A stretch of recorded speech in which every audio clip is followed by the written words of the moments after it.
So, Lamont. Hey, Tess. How are you? I'm Oh good, my God, as we're here with always. Lamont Arthur. So here we're going to talk to Lamont about his upcoming concert at the Desert Art Museum. It's on Tanque Verde Road. I really like that location. It's a corner of Tanque Verde and Sabino Canyon Road. The thing that I like the most about it is at the end of the gig when I get paid, I can go to the Chase Bank, which is right there on the corner. I mean, it's just whoop, right out the door to the machine. Oh my gosh, okay, well that's a good if thing. that bank wasn't there, I could walk across the street to the Bank of America because I bank there too. Okay. So that's a good gig right there. Get paid, straight to the bank. So tell me a little bit more though about how are you preparing your music for this gig? What do you? Well, I know it has to be all original music. Yeah, it's all original. What I'm trying to do is do that, the original part of it, but to have a variety of things that I'm doing. I'm also gonna like do styles. Instruments. Oh, Do instruments. some percussion. Oh, okay. I know you like that. Some Native American flute. Nice. Highly inspired by my partner Ira Black. Yeah, I shout wanna out give to him Ira. honorable mention because we actually played the concert last year and it was a great success. Oh, that's right. And I believe, that's partially why I was called again, to do this part of what I do musically, And what you do with Ira is called Udu. Mondo Udu. Mondo Udu. And Yeah, you have a it's- CD for sale. Yeah, I'll And have that- that with me tomorrow. Okay, good. Yeah, All both right. Have a CD for sale Yeah, too. yeah. And, another special shout out to Jeannie Sherman Walker, because she's the one that always had been my point of contact and Yes. initiated the whole thing. I appreciate her for that, to Absolutely. exposing me to the culture that exists here in Tucson, because I no longer live here, but I work here. And I have to commute from Sierra Vista, which, I have to do it because there's really nothing going on down there for me. So when people do things like that for me, I don't take it lightly, and I do. I love you, Jeannie. Thank you. Yeah, shout out to you, Jeannie. Yeah. Awesome. Yeah. So tell me a little bit more about your writing Okay, process and your well, music. I'll be doing the track thing. That's how I work my thing, because I can't really afford to hire the musicians that it would take to perform my music. I'd have to hire a lot of singers and a lot of musicians to do it. So now with the technology currently, it enables anybody really. But I've been doing this for years, so I know how to get the thing sounding the way I want it, and like a band. And I'll be doing more. It'll be more on the jazzy side, this concert. But I'll be doing some things like some Zydeco stuff that I've actually written, because I really love the music. And I actually had the pleasure of playing a concert a couple of nights ago in Vail with Mike Levy and his family, and it was awesome. It was all about Louisiana music, Wow. Yeah, cool. and the name of the band was Lala, which I thought was cool. And I mean, we did everything from Fats Domino, to what's my boy Dr. John and Neville Brothers. Oh, the Neville Brothers. Some cats I never heard. So I'm in my glory right now when it comes to that kind of thing. Hearing that accordion sound, even though I don't play the accordion, I have the sound on the keyboard. So that's how I actually label it Lydico instead of Zydeco. Yeah, Lydico, Yeah, well, because it's the big lie. I'm not squeezing the box, I'm pushing buttons, but squeezing the the box. sounds, are still there. So there's that aspect, and then I'm going to get into some of the ethereal kind of, I guess you could call it new agey stuff. Okay. But you'll still hear the jazz in there as well. And some surprises as well. Some surprises, yes. We have to keep some surprises for the concert. We can't let it all out of awesome. Yeah. But I'll perform a couple of tunes off of my most current release, which was the new Jazz for New Days, which has now been out almost 3 years. Oh, wow. were just talking about Lidico. Right. And yeah. so Lamont, you kind played. of an interesting moniker. I'm going to have to copyright it now that we're putting it out there. So, Lamont, you've played so many different types of music, and in fact, you even got the 2012 Jazz Hero Award of Tucson. Tell us about that and how that was for you. It was the Jazz Journalist Award. I guess that goes out every year to different cities all over the country. And this particular year, it was kind of interesting timing because back a year earlier, I'd gotten sick, with valley fever, and it manifested in my spine, which made it difficult to sit, walk, or stand. Or to play music, I suppose. So you probably weren't playing much music, and so to be able to get this award is a way of, I'm sure that was super inspiring to help move you forward into your music career. Yeah. I had spent a lot of time thinking about music, which is not a bad thing, rather than wallowing in the muck, feeling sorry. I had the theoretical wheels going, and that was pretty cool. And so, who was it? Did you say it was Jay? Yeah. As far as the Jazz Journalist Award, the person that was instrumental in that was Jake Feinberg. He was the actual journalist that was directly responsible for, having me be the recipient that year, which, I do consider it a great honor to have received that. And what else it speaks to me about is how much you're appreciated in this community, and how much your musical journey has been followed, and that people love to hear you. And that just speaks so much to your whole person and your whole musical journey. Well, I've got a lot of time here in Tucson that I've played different situations, different bands, church, all, during the heyday of live music in Tucson, and when I actually lived here, and you develop relationships with your fans. You see the same people week in and week out. They're supporting you. How can you help but get to know and love them? And then after a while, all the different places, different locales in town. Some people won't make it this far, and then you develop it's like a web almost, just expanding. I've been in stores, I've been in, just walking down the street, "Hey, Lamont," and I'm like, "Who are you?" all up under my breath and stuff. Sorry.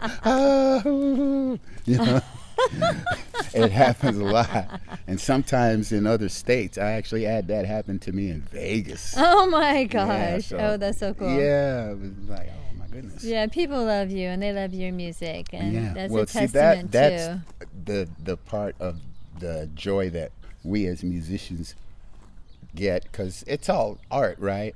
And we as artists, let's say, we put ourselves out there with our art, and if somebody appreciates it, then it lifts us up and it makes us want to perform the next piece even better, and it's to give a great to them, way to live. Give them the beauty, and then they respond to the beauty, and then you want, let me give you more beauty. Yeah, it's awesome. That to me, that's a good way to live, to use the gift that God gave you to uplift people other than yourself. Yeah, that's awesome. Yeah.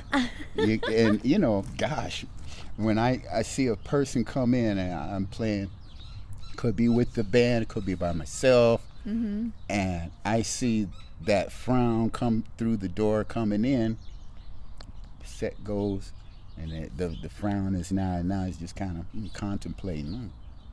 I think I might like this space I'm in right now, and then all of a sudden it turns into this beautiful smile, and the person might even come up to you and say, "Man, I think you're just the greatest, and I thank you for doing what you did." And I try to always let that person know, that to me the gift came from God, and it's my responsibility to give it back, and to use it or lose it. And your faith is a real important part of It- your it music is. making. It is for And me. you play for your church? I do. I started out at a place called Prince Chapel. Then I moved to Rising Star, which I was there for about 16 years. Quite a bit at that time as the minister of music there, which was a beautiful learning experience on a whole other level about myself and my walk with God. And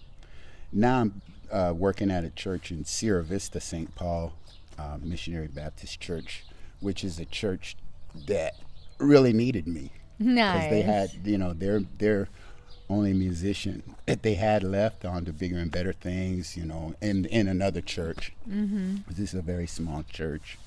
And it's nice to know that I'm serving a purpose, Nice, yeah. and being blessed to use the gift that God gave me to serve that purpose. So it's cool. That's awesome. And and now I'm not on the payroll or anything like that, so it's the most fulfilling part of my musical journey right now, as far as how I feel So, about it. so another thing that's been kind of a recent development in your musical career is using the drone and video. Tell me about that. Yeah. Well, I've kind of always been a person that is in awe with the things aerial, the aerial perspective. But it's always been from the ground looking up, And then when I saw some of the videos that these drones now put out, I said, okay, that's going to be something that I'm going to have in my life to help to better my career and further it along and to do. And then you're writing music specifically for the videos that you make. Yeah.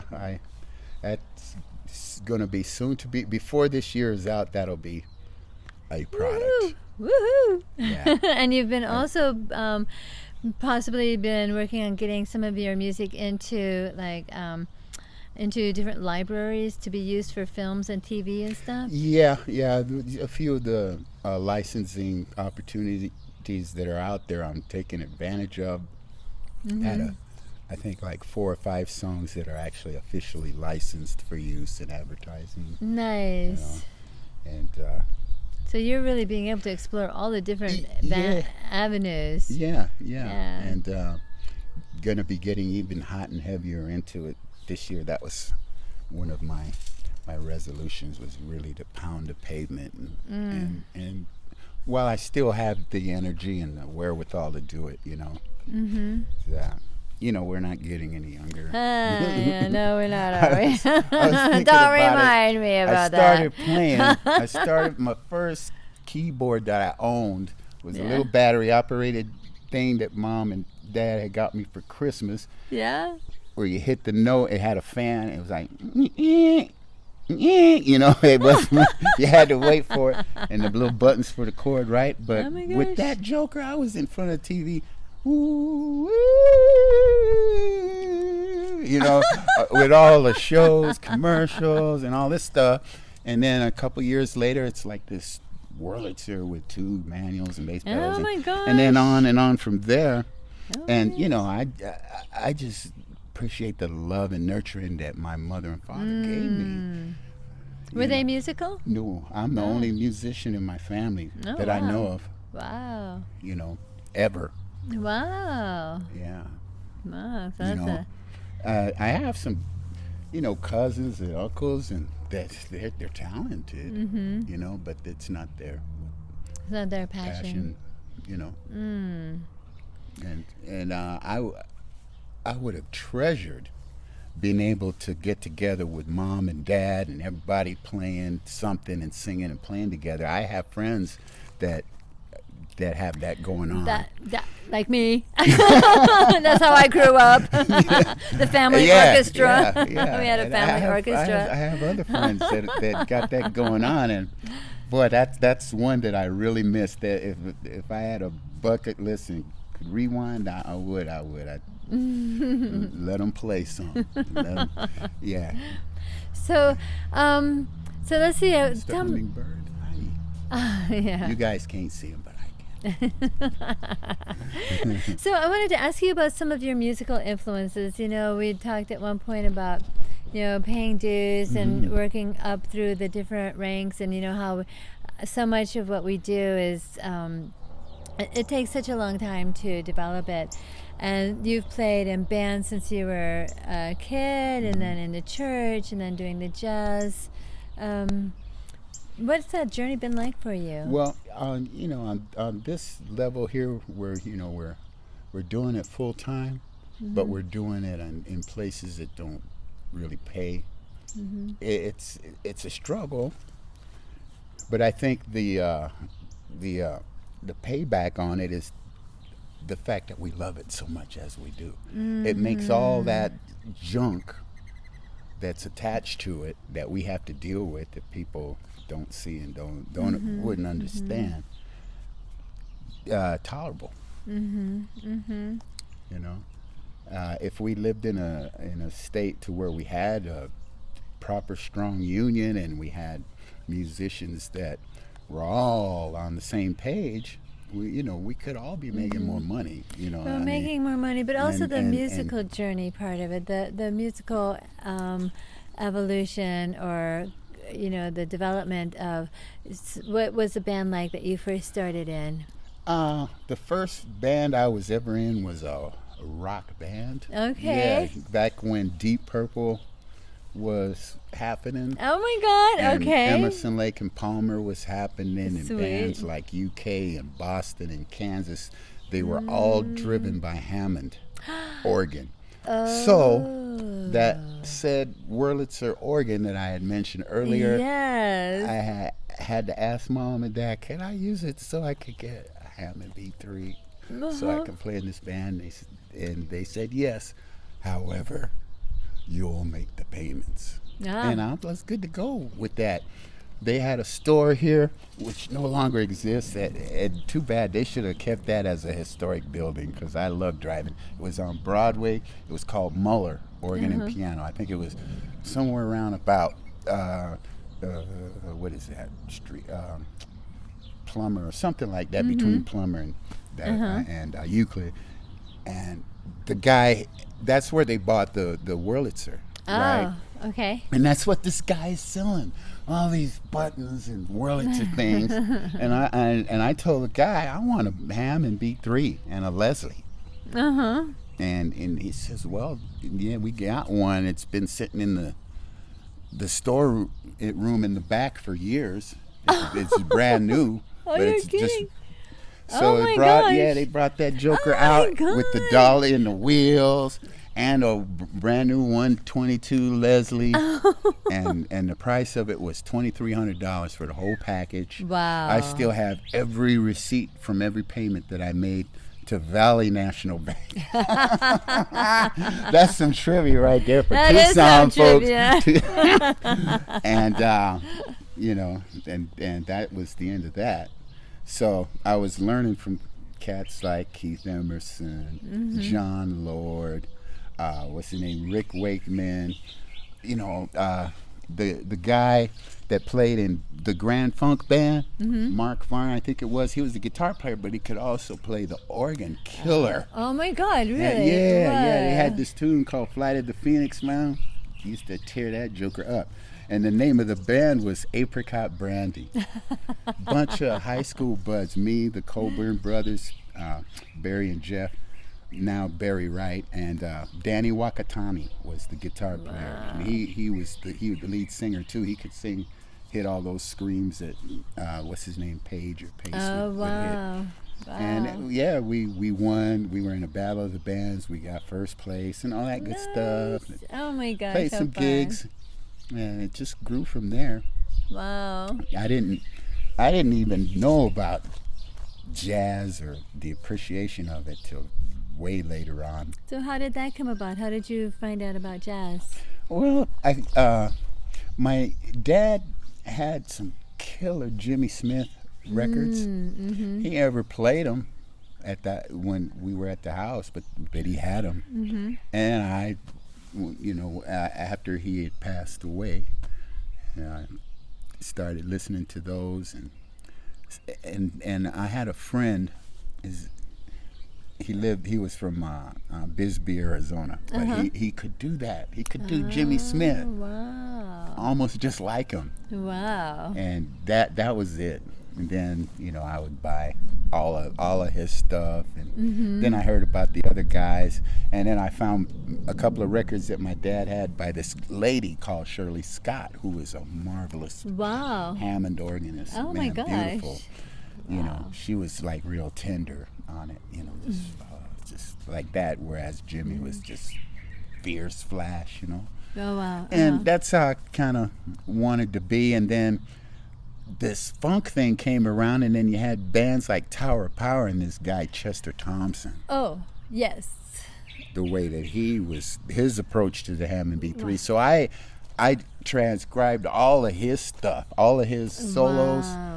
Wow. Mentally, because I don't read or write music, but with the record, learned them note for note. And you were asking me about the influences, and I had told you that just about everybody that I've heard has influenced me. Right. And you'll hear his licks in my playing on any gig. On any gig. Same thing with Emerson. You'll hear his licks on the jazz gig, all of them. You'll hear George Duke. Cool. A lot of everybody. Like I say, everybody I've ever heard. Something or another of theirs you're going to hear at some point. So it's really interesting to me. I didn't realize what a strong background you had in organ. That's my first instrument. Yeah, that's amazing. It really is my instrument. Really, Right. I don't spend enough time on it anymore because I'm really starting to love the piano. More and more since we started playing the jazz gig. So that jazz gig is the one at Brother John's. Yeah. Yes. And that's coming up to its 3-year anniversary. Yeah, how about that? In I know. March will begin our 4th year. That's pretty cool. And that's the Phil Davis Jazz Session, brought to you by Brother John's Beer, Bourbon, and Barbecue, and sponsored by the Tucson Jazz Society. We do it every Sunday from 3 to 6. Surprise each and every week. We see something new and different and exciting every week. Yeah, new people come in all the time. Awesome. It is really cool. And now next week it'll be from 12 to 3. Yes, as for the FYI. Super Bowl. But the rest of the time is 3 to 6. And it's been a really, I think for me personally, it's been one of the real inviting things about Tucson has been just so open-armed towards me as well as a musician, and it's just been, and the jam session was a really big. About you. To me, you're a world-class musician. Thank you. I love the way you play, and I'm not the only one. Thank you. For real. But, you got it going on. But my way of coming to Tucson was through the Brother John's, and that was just you guys made me feel so welcome, and I really appreciate that. And we're not the only ones. There's other jam sessions and other jazz organizations that are doing marvelous things for the community. Right. So, let's just keep it rolling like we are. Let's just get this thing. Cool. There's so much that we can do for the community. And there's strength and safety in numbers, so it's about coming together. So that is so cool, though. I'm so happy that you're part of that jazz jam session over there, Brother John's. Me too. Yeah. And there's other things coming, some interesting future developments that I'm not at liberty to specify, but I'm just kind of sort of letting the cat out of the bag that there's new and exciting things. I mean, you and I, Tess Mont, be on the look for Tess Mont is going to be in the house. We got some video, we got some tunes. And then the thing with Susan, what's that called? Well, it's I'm actually releasing that with me as the artist. Okay. And she's the lyricist. Okay, because that's some cool stuff too. Yeah, I love what she's doing. Great poetry, it's right great there, lyrics. right there. So it's easy for me to write, because the way I think it is that I get to write and sing lyrics that are written from the female perspective, but that could be sung by a man, and we are. We're from Mars. You're from Venus. We don't. And it's different. So, right. I think when things finally hit, I think it's going to reach a larger audience. That is so And cool. With that being said, because Well, it's just I kind think of we're light excited. and airy. We can't wait till this Saturday. Yeah, me Saturday from 2 to 3, Saturday, March 2nd, 2 to 3, all original music by Lamont Arthur. too. Yes. And this been great talking with him, absolutely, Thank and you, finding out Tess. some of your history. Yeah. And yes, we are looking forward to it. Yeah, and I thank you, Tess, and you're a marvelous interviewer. And Thank anytime.